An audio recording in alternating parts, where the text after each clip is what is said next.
नमस्कार मैत्रिणींनो, सोप्या घरगुती रेसिपीमध्ये तुमचे खूप मनापासून स्वागत. आज आपण केले आहेत खमंग खुसखुशीत, तोंडाला चव आणणारे, प्रोटीन्सचा भरपूर स्रोत असणारे, हेल्दी आणि टेस्टी हिरव्या मुगाचे पराठे.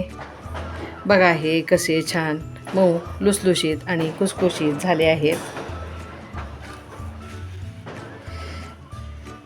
चला तर मग वेळ न घालवता हे आपण कसे केले ते बघूया. आता ह्या पराठ्यासाठी लागणारं साहित्य आपण पहिल्यांदा बघूया. त्यासाठी मी हे मूग 1 वाटी रात्रभर असे पाण्यात भिजवून घेतलेले आहेत.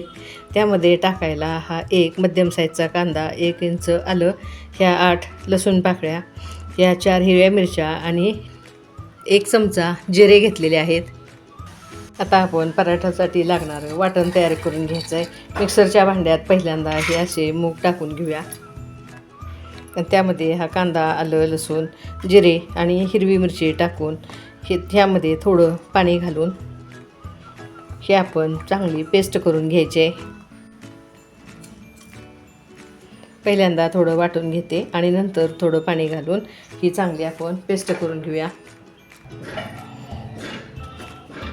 बघा ही अशी स्मूथ पेस्ट करून घेतलेली आहे. ती आता एका भांड्यात किंवा परातीत काढून घ्यायची आहे. की आता आपण एका छोट्या स्टीलच्या पाटीत काढून घेतलेली आहे. आता ह्यामध्ये पहिल्यांदा आपण थोडी कणिक टाकून घेऊया. साधारण 2.5 वाट्या मी कणिक टाकून घेतलेली आहे. कणकेचा वापर गरजेप्रमाणे करायचा आहे.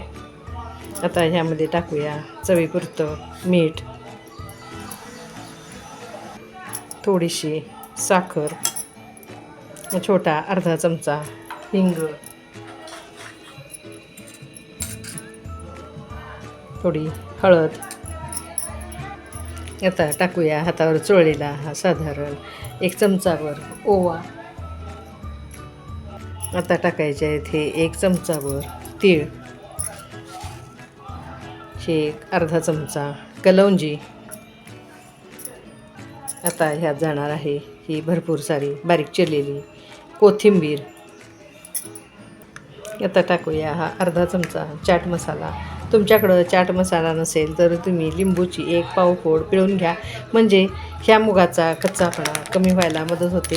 भिजवल्यानंतर मुगाला तुरटपणा येतो आणि कच्चा वास येतो, म्हणून ह्यामध्ये हा चाट मसाला किंवा लिंबू पिळणं गरजेचं आहे. आता त्यामध्ये टाकूया हे 2 चमचे तेल. हे मी साधं कच्च्या तेलाचाच वापर केलेला आहे.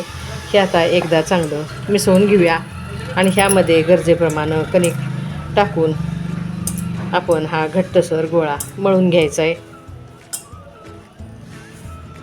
बघा एवढी कणिक आता ही पुरेशी होत नाही. आता ह्यामध्ये अजून थोडी कणिक टाकून हा गोळा मी मळून घेते.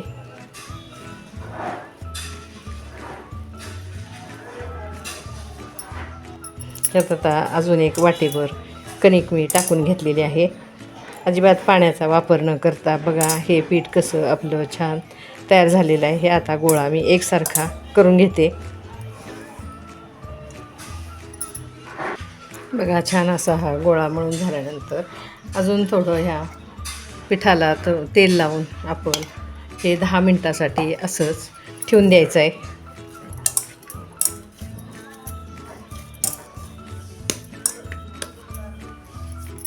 बघा आता 10 मिनटं झालेले आहेत.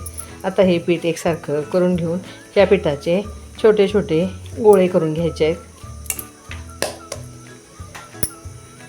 या एवढ्या पिठाचे आपले हे 7 गोळे झालेले आहेत. आता चपातीप्रमाणे आपण हे पराठे लाटून घ्यायचे आहेत. असा हा गोळा आपण पिठात बुडवून पहिल्यांदा छोटी पारी तयार करून घ्यायची. आणि ह्या पराठ्याला आतून आणि भाजत असताना आपण तुपाचा वापर करणार आहे. आता ह्या घडीमध्ये असं तूप टाकून घ्या.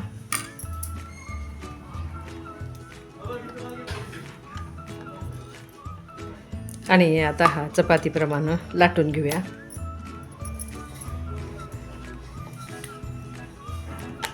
असा हा मी 1 पराठा लाटून घेतलेला आहे. असे करून सगळे पराठे मी लाटून घेते. पराठे लाटून झालेले आहेत. आता हे आपण भाजायचे कसे ते बघूया. ह्या नॉनस्टिकच्या तव्याला पहिल्यांदा मी तूप लावून घेतलेला आहे. त्याच्यावर हा पराठा टाकून हा उलटून पालटून आपण चांगला खरपूस भाजून घ्यायचा आहे. आता एक बाजू अशी भाजून झाल्यानंतर आपण उलटून घेतलेला आहे आणि त्याला पहिल्यांदा तूप लावून घेऊया आणि उलटून त्या दुसऱ्या बाजूला आपण असाच तुपाचा हात फिरवून घ्यायचा आहे.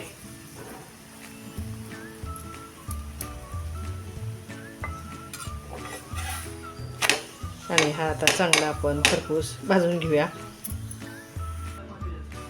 आता असे करून हे सगळे पराठे मी भाजून काढते. बघा मैत्रिणींनो, असे हे आपले मुगाचे पराठे तयार झाले आहेत. हे आज आपण दही आणि कढीपत्त्याच्या चटणीबरोबर सर्व करणार आहे.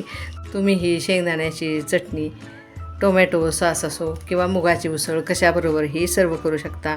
बघा माझी ही रेसिपी तुम्हाला कशी वाटली मला नक्की कमेंट्समध्ये कळवा. रेसिपी आवडल्यास मैत्रिणींमध्ये शेअर करा. ही रेसिपी एकदा नक्की ट्राय करा. रेसिपीला लाईक करा, चॅनेलला सबस्क्राईब करा. घरचंच खा, निरोगी राहा. धन्यवाद.